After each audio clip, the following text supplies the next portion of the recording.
The notification pinged on my phone, a message from Uncle Ray. Usually it was some meme or a blurry photo of his prize-winning tomatoes. Today, the preview read simply, "You need to see this, Lena." A knot tightened in my stomach. Uncle Ray wasn't one for cryptic messages. I was sitting at my desk at the law firm, surrounded by stacks of briefs and the low hum of fluorescent lights. The sterile environment did nothing to calm the unease creeping up my spine. I closed my office door and took a deep breath before tapping the message. The video was short, maybe 30 seconds. It showed my younger sister, Simone, lounging on a patio, a glass of something bubbly in her hand. Sunlight glinted off her perfect teeth as she laughed, a carefree, melodious sound that used to fill me with warmth. Now, it felt like shards of ice piercing my heart, and Lena just lapped it all up. Simone was saying, her voice dripping with amusement. Honestly, it was pathetic. All that talk about sisterly love and always having each other's backs. I told her that I needed help with my startup, and she invested without even batting an eye. I mean, come on. That money was just sitting in her account, doing nothing. Now I'm putting it to good use. She's such a fool. Beside her, a man I vaguely recognized as one of Simone's flaky artist friends chuckled. The video ended. My breath hitched. My vision blurred. The blood pounded in my ears. I felt a cold, hollow ache spread through my chest, replacing the remnants of love and trust I'd held for my sister. The startup, Bloom she'd called it, an organic skincare line, ethically sourced ingredients empowering women in developing countries.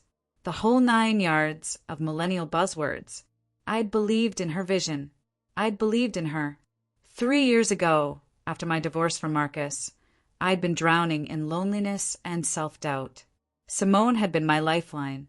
She'd listened to my tearful rants, reassured me that I was worthy of love, and reminded me of my own strength. When she'd come to me with the idea for Bloom, I didn't hesitate. I'd seen it as a chance to not only support my sister, but also to invest in something meaningful.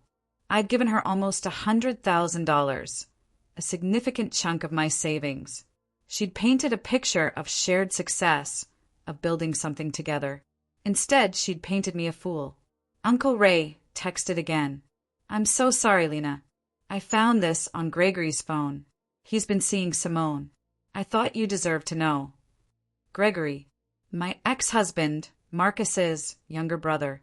The betrayal deepened, layering upon layer like sediment in a toxic lake. Simone sleeping with my ex-brother-in-law.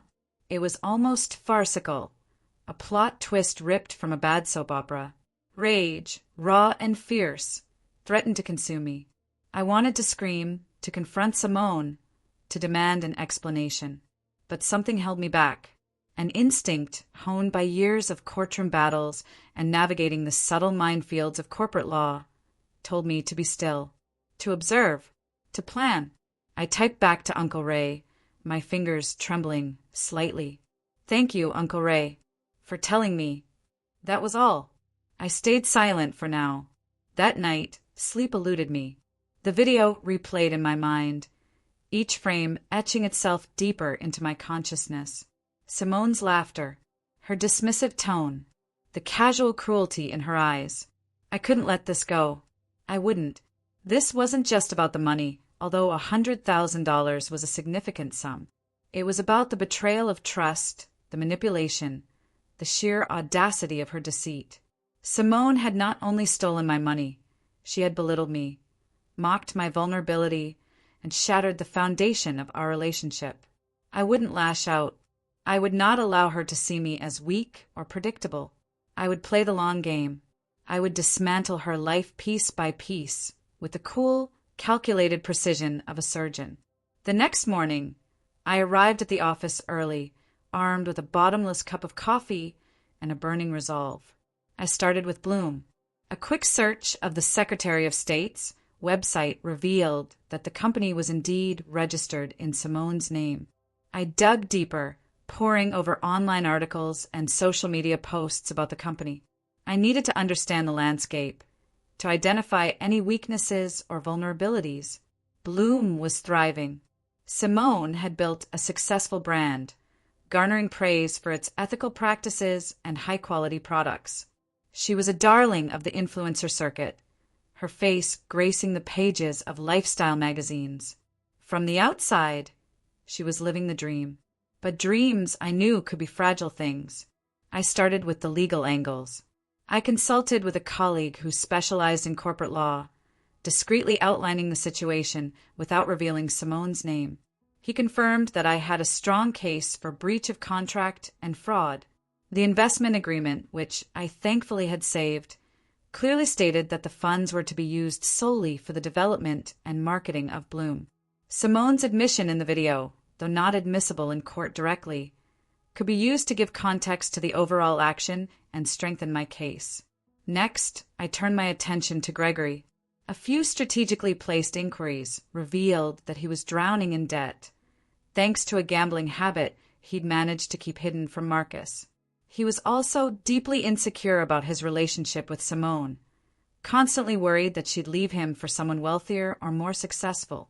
An idea began to form, a plan as intricate and delicate as a spider's web. I started weaving. Over the next few weeks, I became a master of strategic silence. I continued to interact with Simone as if nothing had changed, calling her regularly, praising her achievements, and offering my support. I even attended the launch party for Bloom's latest product line, showering her with compliments and feigning excitement. "Lena, you're the best sister a girl could ask for." Simone gushed, hugging me tightly. Her words felt like a knife twisting in my gut, but I forced a smile. "I'm so proud of you, Simone," I said, my voice smooth and even. "You've built something amazing." Inside, I was meticulously collecting information, observing her interactions and noting every detail. I learned about her suppliers, her investors, her marketing strategies, and her personal relationships. I was becoming an expert on Simone, on Bloom, on everything that mattered to her. Then came the first move. I arranged a chance encounter with Gregory at a local bar. I made sure I looked particularly attractive, dressed in a sophisticated black dress and killer heels. I engaged him in casual conversation, letting him ramble about his woes and insecurities. I listened patiently, offering words of encouragement and understanding. "Simone is so lucky to have you, Gregory," I said, my voice laced with just the right amount of sincerity. "She deserves someone who truly appreciates her." Then, I subtly planted the seed of doubt. I've noticed she's been spending a lot of time with that venture capitalist, David. He seems very interested in Bloom." I paused, letting the implication hang in the air. "I'm sure it's nothing, but—" I watched as his eyes narrowed, his face darkening with suspicion. I had successfully pricked his ego, tapped into his deepest fears. A few days later, I received an anonymous email containing screenshots of Simone's text messages with David. They were undeniably flirtatious, hinting at a deeper connection. I forwarded the email to Gregory, adding a simple message, "Just thought you should know." The fallout was swift and brutal. Gregory confronted Simone, accusing her of infidelity. The ensuing argument was loud and public, witnessed by several of Simone's friends and business associates. The scandal quickly made its way to social media, damaging Simone's reputation and raising questions about her judgment. Several investors started to reconsider their involvement with Bloom. It was a small victory, but it was a start. Next, I turned my attention to Bloom's supply chain. I discovered that Simone was sourcing some of her ingredients from a company that had a history of environmental violations. I anonymously tipped off a journalist at a reputable investigative news outlet. The resulting exposé was devastating, exposing Bloom's hypocrisy and damaging its brand image.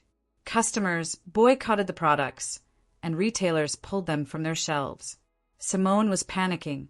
She called me, her voice trembling with desperation. "Lena, what's happening? Everything is falling apart." I feigned concern.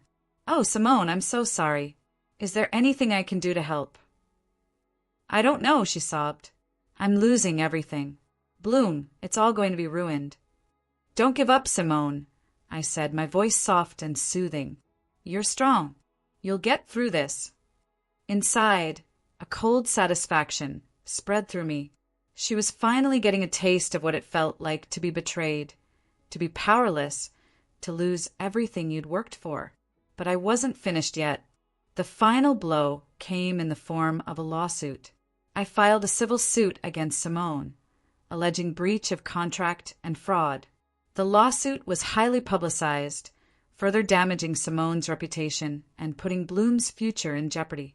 Simone tried to fight back, but she was outmatched. I had carefully built my case, gathering irrefutable evidence of her wrongdoing. Her lawyers advised that she settle out of court. The settlement agreement was simple. Simone would return the entire $100,000 plus interest. She would also relinquish all rights to Bloom, effectively ending her involvement with the company. When Simone finally agreed to sign the settlement agreement, she was a shell of her former self. Her eyes were red and swollen, her face gaunt and haggard. She looked years older than her actual age. "Why, Lena?" she whispered, her voice barely audible. "Why did you do this to me?" I looked at her, my face devoid of emotion. "You played me, Simone," I said, my voice cold and hard. "You thought you could get away with it. You were wrong." I stood up and walked away, leaving her alone in the sterile conference room. As I walked out into the bright sunshine, I felt a sense of release, a lifting of a heavy burden. I had exacted my revenge. I had reclaimed my money, my dignity, and my sense of justice. But there was no joy in my victory, only a profound weariness. The bond between sisters, once so strong, was now irrevocably broken. And the price of revenge, I realized, was higher than I had anticipated. I had won the battle, but I had also lost something precious along the way, a piece of my own soul.